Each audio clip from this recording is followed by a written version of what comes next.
What's up, guys? It's Ruben again. We're back with day 15, going through Genesis chapters 43 through 45. So, as we know, Joseph's brothers have returned back to Canaan from Egypt after getting all of the grain that they needed. But unfortunately, the famine just ravaged the land even more, and they ended up needing to get more grain. From what we know, it's likely been a couple of months. So, Jacob told them, go. Then Judah, taking the lead, told Jacob the dilemma. If they went without Benjamin, they were sure as dead. Judah even repeats Joseph's warning to them. You won't see my face again unless your brother is with you. As we read from the last chapters, whenever something is repeated twice, it is simply confirmation of what is true. So the brothers weren't willing to go back to Egypt without Benjamin. Jacob thought his sons were trying to drag Benjamin into their situation. He was all worried and saying, bro, why did y'all tell him that you guys have a brother? And this reminds me of my bishop's teaching. He was saying how people complain about the thing that's already happened, knowing that it doesn't change the fact that it's already done. There's nothing you could do about it. So even though Jacob's complaining about his sons saying that they have a little brother, it doesn't change the fact that they still got to go back with him. People tend to complain and stress about what happened instead of fixing the issue. Worrying does not make it better. So Judah justified it by saying, hey, the Pharaoh kept on asking us questions. Judah reminded his father, yo, we are all going to die anyway if we don't go to Egypt. So it wouldn't make a difference whether they took Benjamin or not. This is why he says he'll take the blame if something happens to Ben. Waiting caused unnecessary delay, and even Judah says that they could have doubled the grain resources by now. Jacob gives in and allows his sons to take Benjamin with them, but not without the best that Canaan has to offer.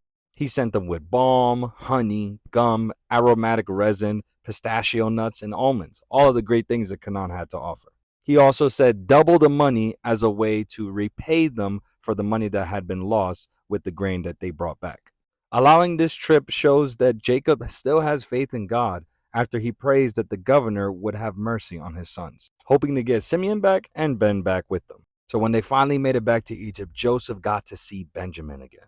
This must have been one of the toughest moments he ever had to face, because seeing your little brother after 13 years must be crazy. So Joseph told his manager of his household to set up a banquet feast for his brothers. Joe was once the manager of a household, and now he has one over his house. Go figure. What's even more hilarious is that the brothers thought he was trying to set them up by taking them into the house and blaming them for the stolen money. They didn't know who to trust or what to think. They were still afraid about what the governor, of course Joe, would do about the money situation. So they returned the money and told the manager, hey, this just randomly appeared in our bags and we wanted to give it back to you.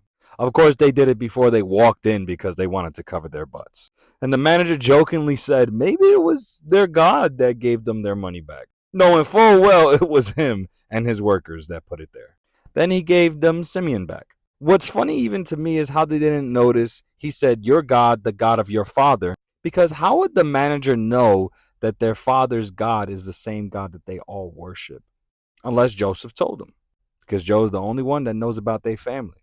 This lavish treatment is something Joe's brothers are not used to. They were given water to clean their feet, given food for their donkeys, and they probably saw this as a ruse to get their guard down for the governor to strike on them. So they set themselves up with their gifts as a way to appease Joseph. And so they bowed low with their gifts in hand as the dream foretold. So they had this huge banquet feast in Joe's house for all of his associates, his servants, and even his brother. Joe sat at his own table while his brothers sat at a different one. And this is where we're going to see a whole bunch of hints happening that the brothers, for some reason, did not pick up on. The Egyptians sat separately from Joseph because they hated Hebrews and didn't want to eat with them. That's hint number one. That should have let them know that there was something at least different about Joe.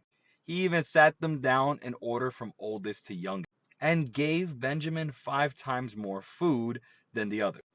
That's 2 more hints right there. And he even gave them food from his own table, so he knew exactly what they ate because Hebrews ate differently than the Egyptians. That's hint 4. They were amazed that he knew all this, but they were still clueless. And so now we move on to chapter 44. So after the whole feast, the brothers end up taking their grain and heading back home. But before they go, Joseph sets up another plot for them to come back. He not only put all the same money back that they had in their grain sacks, but also put a silver cup in Benjamin's bag. The silver cup was to show some importance. Silver is a symbol of redemption in the Bible. He put the silver cup in Benjamin's bag to test if Joe's brothers would sell out their youngest brother. He was testing their loyalty to the family and their faithfulness to their father. And so Joe was continuing with the ruse by saying the silver cup is what helped him told about the future. In Egyptian culture, hydromancy, which is pouring water into oil, and oenomancy, which is pouring wine into other liquids, were methods of divination used in the ancient Near East that would have required such a cup. I learned all that from the Philemon Bible app. Of course, he knew that God was the only one that gave revelation. So it was just a way to get his brothers to think that he was still Egyptian. Not that he needed it, but it was there. So as Joe told him, the manager ended up catching up with his brothers and told them about the stolen silver cup. And they were like, how are we going to take a silver cup when we brought back all the money for the mistakes you guys made? We ain't had to do that. If any of us stole this cup, let that man die and take the rest of us as slaves. Back then, people swore with their lives as a way to prove that they were telling the truth because they had no other way. Kind of like what people say today, I swear on my mama's life, or I swear to God, or I put that on everything I love. What these brothers don't realize is that they need to be careful when they swear, because the last time their father swore, Rachel died in childbirth. That's why Jesus said, let your yes be yes and your no be no. The manager turned their punishment around to fit his needs, which was just to get them back to Egypt. He was like, nah, only the one who stole the cup gets to be the slave. And the brothers end up opening their grain sacks one by one, from oldest to youngest. You can imagine the tension that was building throughout all that. When they found out that Benjamin had it, they were grief stricken and they tore their clothing. Tearing one's clothes back in that culture was a sign of grief, despair, or great anguish. So the brothers end up going back to Egypt. This third time where they bowed down, this is not out of politeness. This is out of desperation. And so Joe keeps on going with this ruse about this silver cup. And once again, Judah speaks up for his brothers like a leader, similar to when he had the idea to sell Joe in the first place.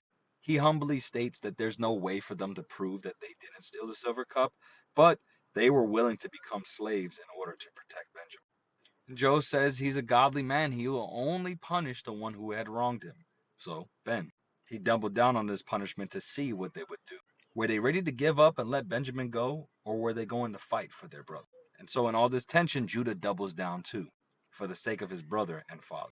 When he told Jacob that he was going to keep Ben safe, he meant it. So Judah reminds Joe, the governor, that if they didn't bring Ben back, that they would send their white-haired father to the grave.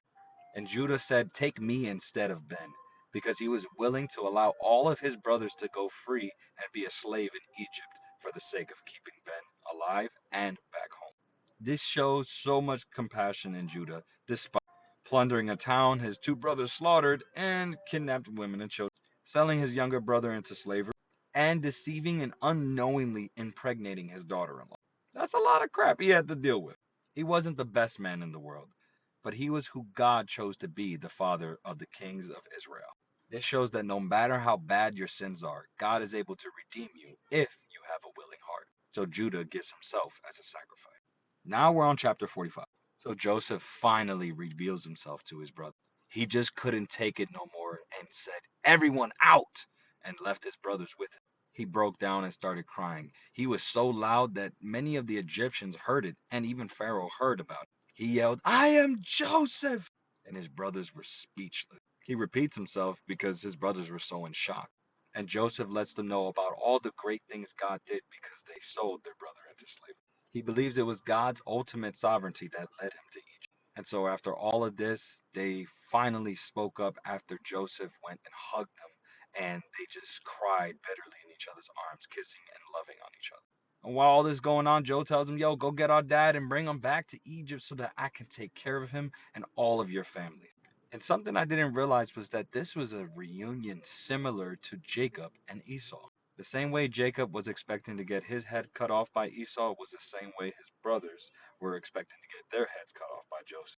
Honestly, everything ended up going so well that even the Pharaoh said, look, let me get y'all some carriages for you and your families, and let me get y'all all the best products in Egypt. Don't even worry about your belongings. Just come and just let me give you all that you need. Honestly, this whole ending of this chapter feels like a Disney movie. Joe told them don't quarrel about all the stuff that they learned and seen, to just come back and bring dad. So the brothers head back to Canaan, told Jacob about everything and showed him the gift. And he was ready to go so fast he said, let me go see my son before I die. Such a sweet moment that I can't wait to show you guys the next part of.